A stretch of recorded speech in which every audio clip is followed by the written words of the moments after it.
All right, morning, and here we are. It is Tuesday morning, October 8th, and we got 8 games tonight in the NHL. So, kind of a busy night. A little bit over half the teams, 16 out of 31 are playing tonight. So, let's go ahead and get things started. Carolina in against Florida. This is a big game for the Panthers. Bigger game, I think, for the Panthers than it is for the Hurricanes. If the Hurricanes lose tonight, they're 3-1. That's a pretty good record. If Florida loses at home tonight, they're 1-2, or 1-1, I guess, depending on when they lose the game.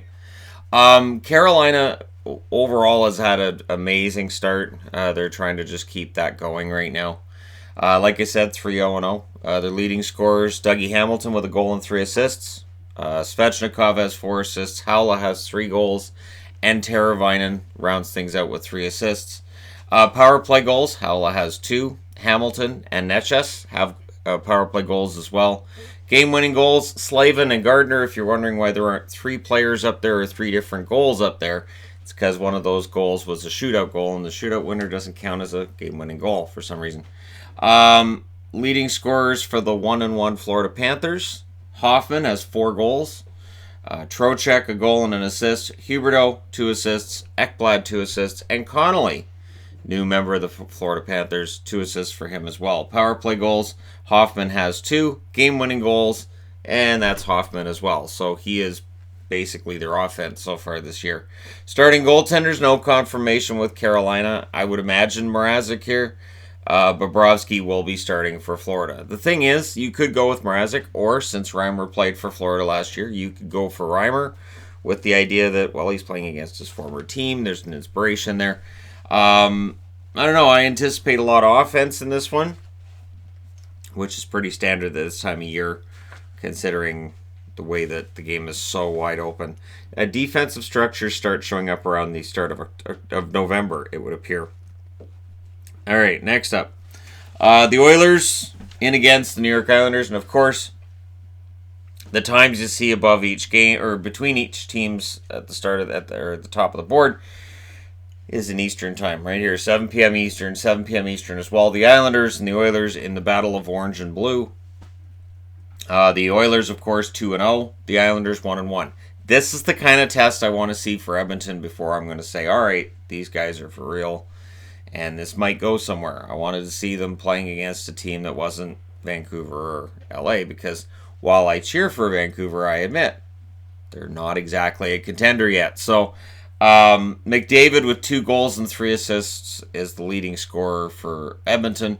Draisaitl has a goal and 4 assists. Zach Kassian, 2 goals and 1 assist. He may not score 82 goals this year, though. I'm going to go out on a limb with that one. Klefbom, 3 assists for him. And if Klefbom's back to his normal self, that's bad news for the West, really. Klefbom was excellent for them the last time they made the playoffs. Power play goals, 2 of them, both scored by James Neal. Game-winning goals, Neal has 1, McDavid has the other. Carolina won all 3 meetings with Florida last year.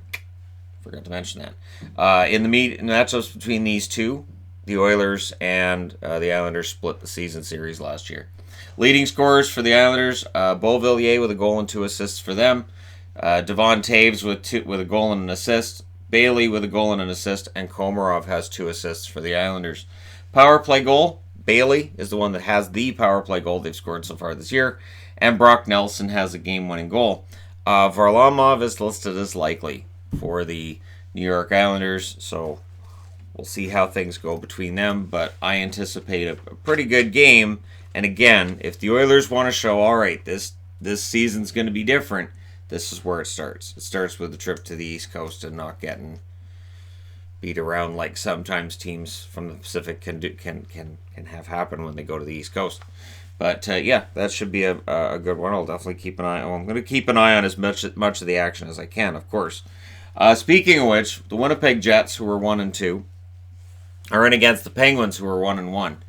And the Penguins, of course, likely feel some pressure right now with Malkin out. Rust is still out, and Bukestad's out. That's 3 forwards. I haven't seen anybody called up yet. We'll keep an eye on things and see if they call anybody up, or if Ricola actually ends up playing on the wing. And of course, for Winnipeg, they're still trying to deal with the fact that Bufflin's not in the lineup. Morrissey missed the last game. So there's a lot of things going on with Winnipeg, and most of them are troubling. Their 1-2 record, that's just the tip of the iceberg, really. Ehlers is their leading scorer with 4 assists. Wheeler has 2 goals and an assist. Laine has a goal and 2 assists. And Scheifele has a goal and 2 assists as well. So 3 games, 3 points for Scheifele. Some things don't change. Power play goal. Connor has the power play goal. Game-winning goals. There are none listed as their win was via shootout. On the Pittsburgh side of things, Jared McCann is their leading scorer with 2 goals and an assist. I'm not thinking he stays as their leading scorer all season. Crosby 3 assists, Hornquist 2 goals, Letang a goal and an assist, Galchenyuk with 2 assists. I'm going with just the scoring right now because team stats are really just in the infant stage right now, and there's really not a whole lot to look at there. Power play goals, Malkin and Letang with the power play goals. Game-winning goal was scored by Jared McCann. So Pittsburgh looking to make sure that they go to 2-1 and prove, hey, we can win without Malkin. Pittsburgh did win both meetings between themselves and the Jets last year. Hellebuck will be in net for Winnipeg. There's some pressure on him already. He's played 1 game this year, and now there's pressure. If he comes out tonight against Pittsburgh and Pittsburgh puts up 5 against him, we'll have a full-on goalie controversy. Murray, on the other hand, not really any controversy with him. He's played well so far this season. And I don't think there's any danger at this stage of the season of him losing his job to Tristan Jarry. Just going out on a limb. Jarry has yet to make his debut this season. And last on this board, okay, before I change, Dallas, they're 0-3. They're in against the 2-0-1 Washington Capitals. And this is another great test for Dallas. I'd really rather not see them go 0-4. I think I can say that, without people getting upset. I don't want to see them go 0-4 or even 0-3-1. This is where a slow start officially becomes a slump, officially becomes a trough in the season, and you don't want that to start the year. So their leading scorer is Roope Hintz with 3 goals. I think it's great that Hintz is playing well. I think the fact that there's some other big names that aren't on this board, kind of damning. Janmark with a goal and 2 assists, and Heiskanen with a goal and an assist. Power play goals, none. Game-winning goals, of course not. On the Washington side of things, Jacob Vrana with 2 goals and an assist. Oshie has 2 goals and an assist. Carlson with 3 assists. Eller with 3 assists. Power play goals, Oshie and Orlov have the power play goals so far. Game-winning goals, Vrana and Oshie. So they haven't needed Ovechkin yet. Ovechkin has 1 goal in 3 games, and they've won 2 out of 3, and the third that they lost was in overtime. Dallas won both meetings with Washington last year. We'll see if that holds any weight. Bishop is confirmed for Dallas, and Holtby's listed as likely for the Washington Capitals. So if Dallas is gonna get off this slump and don't want it to turn into a losing streak beyond 3, today's the day. We'll have to cross our fingers on that one, won't we? I really, in all honesty, would like to see a big game from Jamie Benn, Tyler Seguin, and Alex Radulov. I'm a simple man. Very simple hopes and dreams when it comes to Dallas. But we'll see, because Washington, I still think, is, minus that overtime loss where they allowed the comeback. They have been really, really solid this year. Does make me think Dallas could be 0-4 after tonight. But it is time for me to change boards. Next up, we've got Anaheim and Detroit. This is kind of a fun meeting. Who thought these teams would be unbeaten, even in this sort of early part of the season? Who thought these two teams would be unbeaten? So both of them 2-0, both of them off to impressive starts. And again, this is a good test for the Ducks. Send them out on the road, send them to Detroit, a team that they probably should beat. That being said, Detroit kind of got a hot start themselves going. So this should be an intense game. Leading scorers for Anaheim, Lindholm and Kasha both have 2 assists. Getzlaf, Del Zotto, Grant, Fowler, and Henrique all have a goal. So it's not that Anaheim's really scoring a ton of goals, it's that they're not allowing any.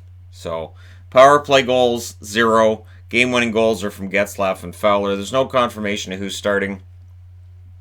I would think Gibson. I don't see any reason not to go with Gibson. On the Detroit side of things, also at 2-0, as I said, Mantha, 5 goals, 2 assists. Bertuzzi, 2 goals, 3 assists. Larkin with a goal and 3 assists. Those 3 have been kind of good. Yeah, sort of pretty good. Larkin's on pace for 164 points. Let's see, 5-2. So about 200 points for Bertuzzi. Mantha, 3.5. So Mantha's Gretzky, basically. Glendening, a goal and an assist. To Kaiser, 2 assists. And Hronek has 2 assists as well. Power play goal, Mantha. Game-winning goal. Glendening and Mantha both have game-winning goals. These teams did split the season series between them last year. 1 win apiece. As I said, no confirmation with Anaheim. No confirmation with Detroit, but Howard's listed as likely to be the starter. And again, one of these teams is going to be 3-0 after tonight, which is mildly surprising. It's definitely mildly surprising to see them at this stage in the season 3-0. Again, I would think probably Anaheim, but there you go. Moving along, San Jose and Nashville. Well, Sharks, yeah, they're 0-3. And I figured I'd wear their jersey today. So for people who might be wondering, might be new to the channel and going, well, how does he decide what he's going to wear for preview videos? Is it just random? Nah, I try to wear a jersey of a team that I think should win that night. It should. And for San Jose, I'm to the point where it's like, this is just sad. So I'd like to see something. Because this is, again, much like with Dallas, this is on the verge of being a humongous drop off a cliff, which would make other teams in the West very, very happy. Because if San Jose and Dallas are bad, that opens up 2 spots in the playoffs for 2 other teams to step in. Nashville, of course, 1-1. They're coming off that loss at home against Detroit, which likely won't leave them in a good mood. Leading scorers for San Jose, Couture with a goal and an assist as their leading scorer. Then you've got Sorensen and Goudreau with a goal each. Yeah, it's a rough start for San Jose. Power play goals, game-winning goals, and Vlasic and LeBanc have -5 beside their stat line. I know people don't like plus-minus, but you know what? Being -5 in 3 games, you don't want to be -5 in 3 games. You're on pace for minus 120, 130. It's insane. On the Nashville side, Duchesne has 5 assists. He's fit in pretty darn well already. Forsberg, 2 goals and an assist. Ekholm, a goal and 2 assists. Arvidsson with 2 goals. Ellis with a goal and an assist. And Johansson with 2 assists. Power play goal was scored by Arvidsson, and game-winning goal was scored by Watson. San Jose won 2 out of 3 meetings between these teams last year. I would think Jones for San Jose. I would also think Rene for Nashville. In that Saros played their last game, and Dell played the last game San Jose played. So Jones wants to get his record back and his numbers up. This is a really good time to do it early in the season. Because last year we had this whole game where, he'd get close to a 900 save percentage, or he'd get a little bit over 900, and then it would drop back down. Early in the year, it doesn't look like he's going to get... Looks like the answer is just going to be no to that altogether. All right, next up. L.A.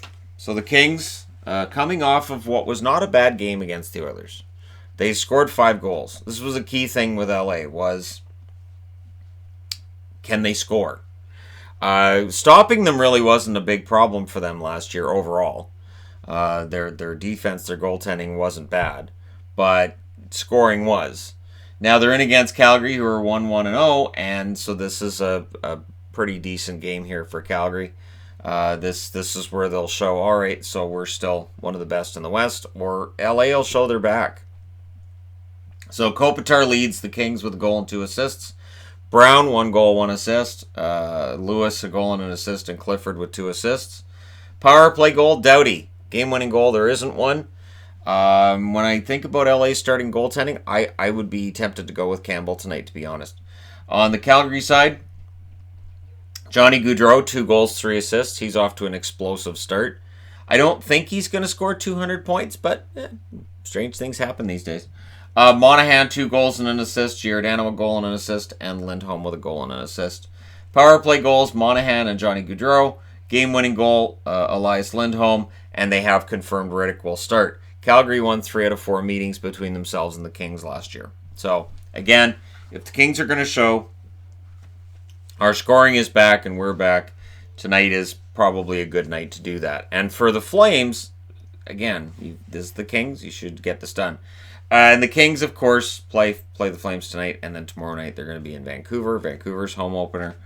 And that could be an intense game. If LA loses tonight, then they and the Canucks would both be winless and against each other tomorrow night in one of those battles of the we're hoping we're not feudal again this year kind of games. So, yeah. And last game of the night, Boston and Vegas. This starts, of course, at 10 o'clock Eastern, 7 o'clock Pacific. Boston's 2-0, and Vegas is 2-0. And, of course, Vegas hasn't played since they beat San Jose that second time. Richie, Marchand, and Heinen have the goals for Boston this year. Yeah, there's 3 goals this year, and nobody has 2 points in those 2 games. Power play goal, Heinen. Game-winning goal, Marchand and Heinen. And Rask has been confirmed as the starter. Not that it matters. Boston, both starters have already shown they're pretty good this year, so it's going to be one of those years again, I think. On the Vegas side, Stone, a goal and 3 assists. Nosek, 2 goals, 1 assist. Smith, 2 goals, 1 assist. And William Karlsson with 3 assists for the Vegas Golden Knights. Power play goal, Stone has their power play goal. Game-winning goals, Marchessault and Smith with the game-winning goals for the Vegas Golden Knights. They haven't confirmed their goaltender. I'm going to go ahead and guess it's going to be Fleury because the backup's Subban, and I don't think we'll see him for a while. Well, not until they have their next back-to-backs. Boston won both meetings between themselves and Vegas last year, and we'll see if that holds up this year. This could end up being the game of the night. This is where things get tricky. For people on the East Coast, you know what? I don't blame people on the East Coast for saying I got school, I got to go to work, I'm not staying up till 12:30 at night to watch a Vegas Boston game in early October. So this is one of those games that may very well be the best game of the night, and for people on the East Coast, they just don't get to see it. And it's too bad, but it is one of the reasons why with this channel I'm glad I'm on the West Coast. I really am. If I was on the East Coast, this would have been a whole lot more difficult to be able to do this the way I do it. But there you go. You guys are all caught up on the 8 games that are going to get played tonight. Of course, let me know your winners, all that other wonderful stuff. And we'll see how things turn out tonight between these 16 teams. And again, I'm not worrying San Jose because I think they're necessarily going to win. I'm just, come on. This is sad. They've scored 3 goals and they've allowed 12. That's really just sad at this point. So, let me know your thoughts on that. All that other wonderful stuff in the comment section below. Don't forget to hit like and subscribe if you're browsing your way through. You just happened upon this video, and you're all set for Tuesday. Thank you guys so much for watching. Thank you for all your support. I'll talk to you again soon.